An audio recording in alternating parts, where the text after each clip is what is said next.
This week, former world chess champion, the Magician of Riga, Mikhail Tal being an aggressive player, kicks up with e4, of course, and black goes for the modern defense. Again, our opponent hasn't taken the center with one of their 2 pawns, so our opening's simple. We put both our pawns in the middle, and we start developing our knights, start taking control of that center. We put the pawn on d6. This is quite common in a perk as well. You'll see this pawn and kind of this fianchetto bishop here. Still, we carry on with our plan, get our knight up, then bring up another pawn, and we get our bishop out, removing the defense of this pawn, so Georgi comes in with the black queen. Tal doesn't really care about pawns, so he sacrifices it willingly, and black accepts.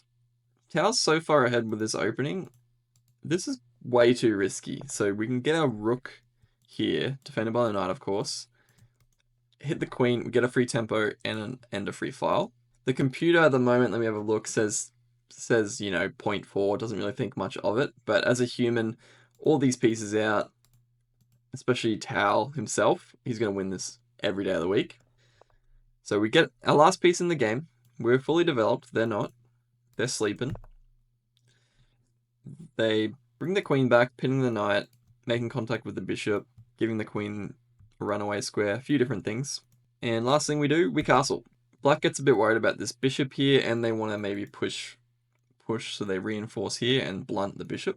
We X-ray attack the king, so we'd love these 2 pawns to be gone, so we're going to open file, staring at black's king, because they haven't had time to develop their pieces. They're in a lot of trouble already. And they don't seem to be afraid, because they do this instead of developing one of these fellas. Tal sees that this is a weak pawn here, so he hits it with a bishop. And he also wants to provoke them, the very natural move, to push their pawn, which they do.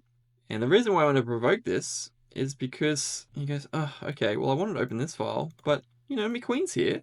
That'll do. Let's open this fella. So he takes the pawn here.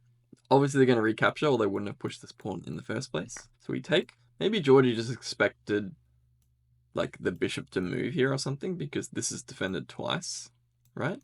Sacrifice time, says Tal. He brings his queen up, sacking the knight and sacking the bishop in one turn.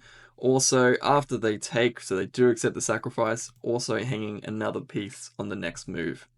But none of this matters if you're going for checkmate, Tal says. He just casually slides his rook over. No worries, all good. Black's like, I don't believe it, Tal. I can just block it. What are you doing? But we see this theme a lot. If your bishop and knight on the next move can team up on this square, it's kind of like a 1-2 punch, because when the king takes, you get a free check in, right? And that's exactly what Tal does. So he sacks another piece, king takes, so he can come in with a check, king goes back, Tal slides over, gives the check here, and black resigns, because you can't stop checkmate in 2. So let's say something like knight blocks. We can come here, check, king goes over, and then you can see here, you need to give a check and take away the last runaway square. So you can jump in with your knight, checkmate here.